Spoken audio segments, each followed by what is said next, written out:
Hey guys, how you doing? It's Tom again. Hey, this will be probably a pretty short video, maybe 5 minutes, 6 minutes.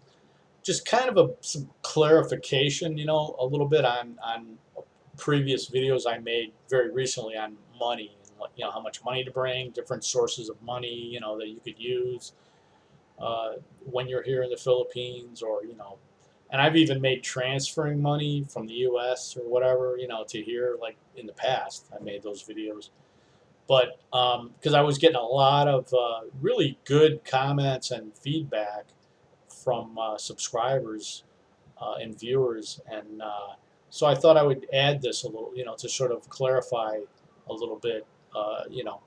Now, when I was talking about, I left out basically one source, one important source, which is Western Union. Okay, you can send yourself money, right? Here in the Philippines. Like basically you can have an online account with them. You could just go online and boom, boom, with your laptop or whatever, send yourself money, and then you can go to one of the thousands of Western Unions I think that they have in the Philippines, in the whole country. I mean, there's not a shortage of Western Union operators here, uh, and that's another source. Now, the reason I left that out of the recent money video about, like, okay, how much to bring when you're going to come here for, let's say, a month, is because what that you could still use Western Union if you're just coming here on a vacation. You know what I mean? That still, you can do that. There's nothing wrong with that. I just wasn't thinking about that for guys that are just going to be here for a month. That's something that's more likely going to be used more frequently, obviously, by people that are living here, right? Guys that are coming from the West that are living here, and regardless of whether that you already have like a Schwab or Fidelity account or whatever USAA account that allows you to access your money from the U.S. through a Philippine ATM with no fees. Okay, it's not like, I guess another clarification is, it's not like you can't use your U.S. bank debit cards here, but you will get hit with the fees. You're gonna, unless your bank, has got some kind of special, rules for you or something. You know what I mean? And they like you so much because you got so much money in their bank. But on the whole, if you use Western bank cards in the Philippines ATM machines, you're going to pay 250 pesos per transaction.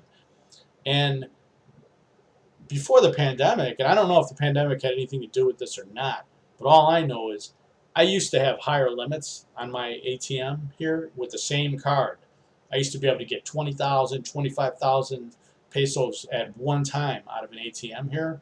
Now I'm restricted to 10,000 pesos. And it's not just the one ATM. I mean, I use more than one ATM around here where I live, and they're all like that.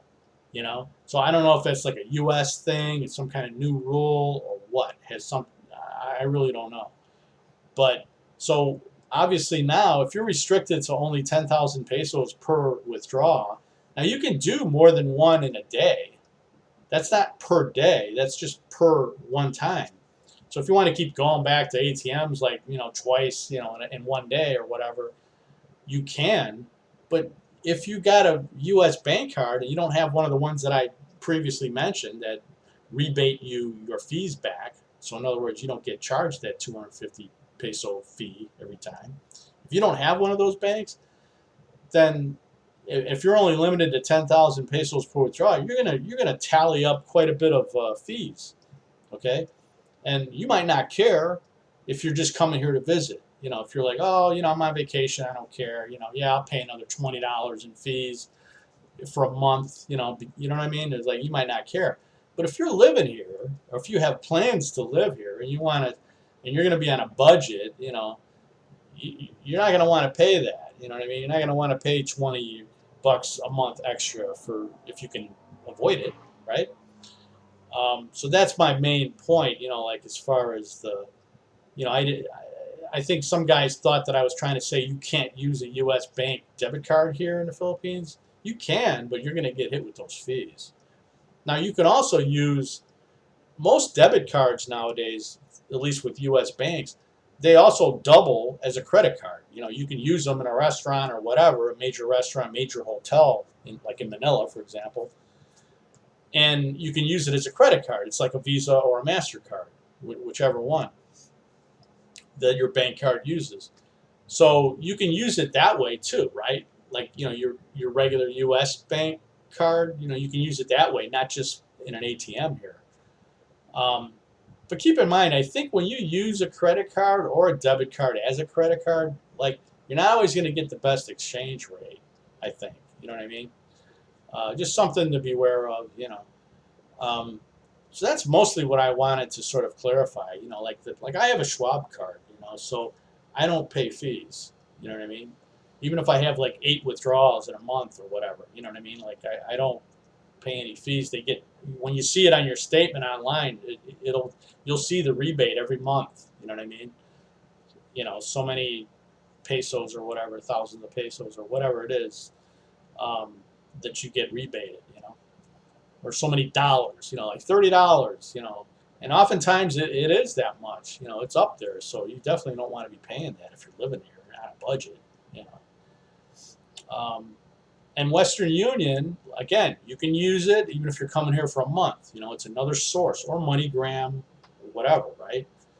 I think there's TransferWise, Remitly. There's other companies that transfer money as well. But I will tell you that Western Union, they're good. I've used them a lot in the past, you know. But you know, you're not going to get. They're going to charge you basically a $10 transaction fee on average, depending on how much you're sending, and it's going to be about between 1 and 2 pesos per dollar less. You know, your exchange rate. So if the exchange rate is 58, you're going to get maybe 56.40 or something like that. You know what I mean? Something in that ballpark. So just keep in mind that too, you know. So the best way, right? If you the cheapest way to access your money is what I was talking about. If you had a Schwab card, a Fidelity card, or I believe USAA does this as well. Because you're not paying any transaction fees on the ATM here when you use that card. You're getting the exact exchange rate, you know. You're not forfeiting any of the, you know, the exchange rate, you know. So it's like the best way, you know what I mean? So that's why I was kind of talking about that. About, you know, I don't work for them. I'm just saying I got one of their cards, and they, as far as I'm concerned, they have very good customer service as well, you know.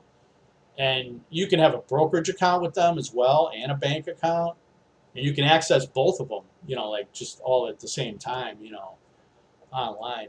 So if you're one of these guys who's interested in stocks and stuff like that, might not be a bad venue either for that, you know, to put some money in the brokerage account, use it to buy stocks, you know.